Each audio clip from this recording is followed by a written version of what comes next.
먼저 스즈모리 레무의 신작입니다. 귓가의 속삭이는 가정붕괴 확정불륜의 초대라는 설정의 작품입니다. 설정은 있지만 그냥 살짝 오피스물 느낌이 나는 작품이라고 생각하시면 됩니다. 외모 비주얼적으로는 폼이 정말 좋지만 내용적으로는 너무나 평범합니다. 오피스룩과 욕실씬이나 다양하게 보여는 주지만 너무 무난하고 밋밋한 느낌입니다. 그래도 스즈모리 레무이기에 보는 재미는 있었지만 띵작이라고 하기에는 너무나 심심한 작품이었습니다. 다음은 타키모토 시즈하의 신작입니다. 여러 진상들의 클레임에 사과를 하면서 일어나는 일을 그린 상황극 같은 작품입니다. 오피스물 같기도 하지만 음식점 직원이나 화장실 청소 같은 다양한 상황들이 나옵니다. 어떤 컨셉인지 무언가를 보여주고 싶은지는 알겠으나 그게 그렇게 와닿지는 않습니다. 그냥 상황극 작품에 발을 조금 청소해주는구나 정도로 밖에 느껴지지 않았습니다. 비슷한 컨셉의 다른 좋은 작품들이 많기 때문에 그렇게 흥미롭지 않았습니다. 다음은 후타바 사라와 야요이 미즈키의 신작입니다. 후타바 사라의 백합 해금 작품으로 많은 분들이 기대를 하셨던 작품입니다. 야요이 미즈키가 여자인 애인이 생기면서 미리 연습을 부탁한다는 내용입니다. 야요이 미즈키가 리드를 하고 크게 과격하지 않으면서 부드럽고 천천히 진행합니다. WCK 회색 속옷도 나오고 백합이지만 크게 부담없이 볼 수 있었던 작품이었습니다. 특이하게 랩으로 감싸고 플레이를 하는 장면이 굉장히 인상 깊었습니다. 다음은 미소노 와카의 신작입니다. 사이버펑크 패러디 작품으로 미래의 남자가 귀해지자 오히려 여자가 사냥을 한다는 그런 내용의 작품입니다. 미래지향적이기도 하면서 어떻게 보면 그냥 미소노 와카의 갸루물이기도 합니다. 그러나 갸루 컨셉이 미소노 와카와 너무나 어울리지 않았습니다. 굉장히 실험적인 작품이라는 것은 알겠으나 아직 인류가 받아들이기에는 조금 이른 작품이 아닌가 싶습니다. 다음은 미타니 아카네의 신작입니다. 불륜이 걸려 접근 금지를 당하고 2년 후에 그동안 참아왔던 게 폭발한다는 그런 내용의 작품입니다. 여교사라는 설정이 있으며 지하철이나 도서관 등 다양한 배경으로 미타니 아카네의 클래스를 확실히 느낄 수 있었습니다. 여교사라는 설정이 쓸데없을 것 같았지만 오히려 그게 신의 한 수였던 것 같습니다. 굉장히 파워풀하거나 과격하진 않지만 천천히 끌어올리며 굉장히 몰입도가 좋았습니다. 수준 높은 연기를 보여주며 역시 미타니 아카네라는 생각이 들었던 작품이었습니다.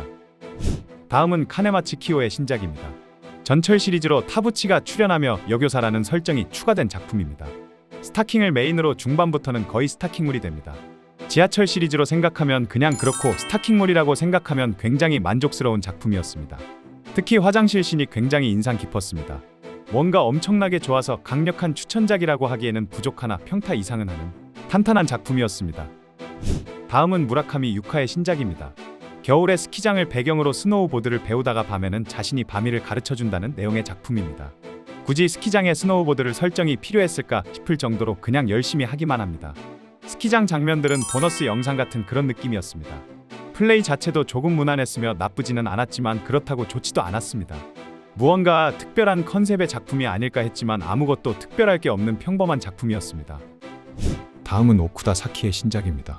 임시로 놓인 그룹 시설에서 간병인으로 일하게 되면서 생긴 일을 그린 작품입니다. 설명만 들어도 다들 어떤 컨셉의 작품인지 다들 아실 겁니다. 노인들과의 일대 다수의 전투를 보여줍니다. 오쿠다 사키를 좋아하시는 분들에게는 죄송하지만 노인들과 거의 동년배로 보였고 위화감이 없었습니다. 숙녀물의 느낌이 물씬 났습니다.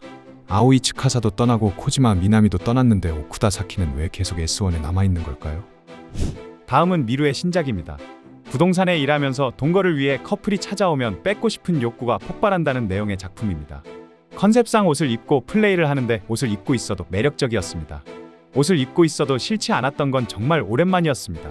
전처럼 미쳐 날뛰는 연기가 아닌 컨셉과 상황 그리고 장소에 맞게 최적화된 연기를 보여줍니다. 그냥 확실히 잘하는구나라고 느낄 수가 있었습니다. 미루가 야하다는 느낌이 어떤 건지 제대로 보여주는 그런 작품이었습니다. 다음은 코이나타 미유의 신작입니다. 심야에 갑자기 아는 여동생이 막차를 놓쳤다며 집으로 찾아온다는 내용의 작품입니다. 데뷔 초에 비해서 한동안 좋은 피지컬을 가지고 있었음에도 불구하고 기대한 만큼 보여주지 못했던 코이나타 미유입니다. 하지만 이번에는 컨셉이 너무나도 잘 어울려서 그런지 그동안 보고 싶었던 코이나타 미유의 매력을 정말 잘 보여주었습니다. 중간에 1인칭도 있고 장점인 미드도 잘 활용하며 지금까지 코이나타 미유의 작품들 중에서 가장 자연스러운 본인의 매력을 잘 보여준 작품이었습니다. 다음은 미타 마린의 신작입니다. 가정교사 시리즈로 공부뿐만 아니라 다른 것도 관리를 해준다는 내용입니다. 안경을 그리 좋아하진 않지만 미타 마린은 안경이 정말 잘 어울리는 것 같습니다. 거기에 살짝 풋풋한 느낌이라고 할까, 지적이고 날카로운 이미지가 아닌 살짝 백치미 같은 순수한 매력도 있었습니다. 플레이 자체는 엄청 특이하진 않았지만 미타 마린이 귀엽게 나와서 개인적으로는 좋았던 작품이었습니다. 다만 내일 모레면 마흔이 되는 유키 유즈루가 언제까지 이런 학생 역할을 해야 되는지, 그런 부분은 참으로 안타까웠습니다. 다음은 카와고의 니코의 신작입니다. 오타쿠를 좋아하는 그녀가 아키하바라에서 오타쿠들을 헌팅해서 즐긴다는 내용의 작품입니다. 드라마나 플레이물보다 본인이 리드를 하는 데이트물 같은 컨셉의 작품에서 뛰어난 모습을 보여주는 카와고의 니코입니다.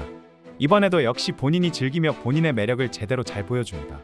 일대 다수의 전투도 있고 차 안에서의 플레이도 다양한 플레이를 보여줬습니다. 작고 알차다라는 느낌이 들었던 카와고의 니코가 잘하는 걸 잘 보여준 그런 작품이었습니다. 다음은 하나 아리스의 신작입니다. 이상형이었던 여자 상사가 알고 보니 자신이 좋아하던 버추얼 유튜버였다는 내용의 작품입니다. 비슷한 컨셉의 작품들은 많았지만 알고 보니 버추얼 유튜버였다는 컨셉은 처음 보는 것 같습니다. 컨셉이 이래서 그런지 앞에 16분 가까이를 그냥 버추얼 캐릭터만 보여줍니다. 캐릭터가 나오는 장면을 제외하면 그냥 평범한 오피스물입니다. 이건 아마도 프로듀서의 기획력이 문제였던 것 같습니다. 컨셉을 살리고 싶은 건 알겠는데 과하면 독이 됩니다. 다음은 타노유의 신작입니다. 팬감사제 작품으로 배송비 무료로 전국 어디는 타노유를 보내준다는 컨셉의 작품입니다. 그냥 여러 남자들과 여러 장소에서 다양하게 플레이를 하며 마지막에는 일대다수의 전투로 마무리를 합니다. 역시 미드를 많이 활용하는 장면들이 많습니다. 일본에서는 잠시 주춤하다가 판매 랭킹에서 갑자기 다시 순위가 팍 올라갔지만 저는 아직도 잘 모르겠습니다. 크긴 큽니다만 큰 걸 고르라면 저는 나기 히카루를 픽하겠습니다. 나기 히카루 요새 신작 안 나오는데 보고 싶다. 다음은 노자카 히오리의 신작입니다. 노펜으로 일해야 되는 이자케아 알바생의 이야기를 그린 작품입니다. S1에서의 마지막 작품이고 무디즈로 이적해서 다음부터는 무디즈에서 활동을 하게 된 노자카 히오리입니다. 컨셉이 색달라서 무언가 있을 줄 알았지만 그냥 알바 복장을 입고 한다는 게 전부였습니다. 이 컨셉을 SOD에서 했으면 여러 각도에서 다수의 카메라로 다양하게 보여주며 진짜 알바를 하며 보여주는 그런 작품이 될 것 같았는데 컨셉에 비해 너무나 아쉬운 작품이었습니다. 다음은 이시다 카렌의 신작입니다. 아이돌 출신 기상캐스터가 베개 영업을 해야 되면서 일어나는 일을 그린 작품입니다. 정말 잘 모르겠습니다. 그놈의 아이돌 출신이란 타이틀을 언제까지 쓸지도 모르겠고 매력도 잘 모르겠습니다. 일단 너무 말라서 보기가 조금 불편할 정도였습니다. 거기에 마지막 장면에 끝나고 누워서 눈을 감고 있는 모습을 보고 있자니 현타가 제대로 온 것 같았습니다. 그런데 문제는 그건 보는 저도 현타가 같이 왔다는 겁니다. 보는 사람도 현타가 오게 만드는 그런 작품이었습니다. 다음은 시도 루이의 신작입니다. 무테키에서 데뷔했던 시도 루이가 모두의 예상대로 결국 S1으로 이적을 했습니다. 이적 후 첫 번째 작품이며 역시나 플레이물입니다. 1인칭과 2대1 플레이도 있고 확실히 데뷔작보다는 익숙해진 느낌이 납니다. 피지컬도 나쁘지 않고 충분히 포텐 가능성은 있지만 저는 볼 때마다 잇몸이 머리에서 떠나지를 않습니다. 어떨 때는 굉장히 매력적인데 어떨 때는 또 잇몸밖에 기억이 나지 않습니다. 그래도 한동안은 조금 더 지켜보도록 하겠습니다. 다음은 미나모의 신작입니다. 한동안 이상한 기획물이나 드라마만 찍었던 미나모가 오랜만에 자신의 욕구를 해방시킨 플레이물을 찍었다고 합니다. 확실히 이런 플레이물에서 미나모의 매력이 잘 보여주는 것 같습니다. 그러나 이 작품에는 큰 단점이 있습니다. 이걸 부상 이슈로 봐야 되는지 모르겠지만 미드가 짝짝이가 되어버렸습니다. 정말로 긴급하게 재수술이 필요할 정도로 눈에 확 보였습니다. 부상자 명단에 오른 미나모의 부상 이슈가 아쉬운 작품이었습니다. 다음은 아오조라 히카리의 신작입니다. 보육원 미인 선생님과의 불륜을 다룬 작품입니다. 요새 드라마 쪽에서 가장 폼이 좋은 배우가 누구냐면 저는 아오조라 히카리 같습니다. 데뷔 초 귀여운 푼수 같은 이미지에서 요새는 굉장히 현실적이면서 묘한 매력을 느끼게 해줍니다. 특히 드라마에서 이런 유부녀나 불륜 쪽에 관해서는 굉장히 좋은 연기를 보여주고 있습니다. 처음으로 하는 플레이에서는 불륜이라는 것을 잘 느끼게 해줬습니다. 끈적하고 농염한 매력이 아닌 현실적인 느낌의 좋은 연기를 보여준 작품이었습니다. 3분 휴지. 이상 S1과 기타 레이블들의 신작들이었습니다. 지금 대만에서 TRE 행사가 열리고 있습니다. 직캠 영상들이 너무 많아서 어떻게 업로드를 해야 될지 고민 중에 있습니다. 거기에 신작 소개나 다른 영상들이 업로드를 해야 돼서 체력적으로 너무나 힘든 구간입니다. 아이디어 포켓과 마돈나의 신작들도 남아있기에 TRE 행사 영상까지 마무리하고 살짝 쉬어가려고 합니다. 더위가 한풀 꺾이기는 했지만 그래도 다들 체력 관리 잘 하시기 바랍니다.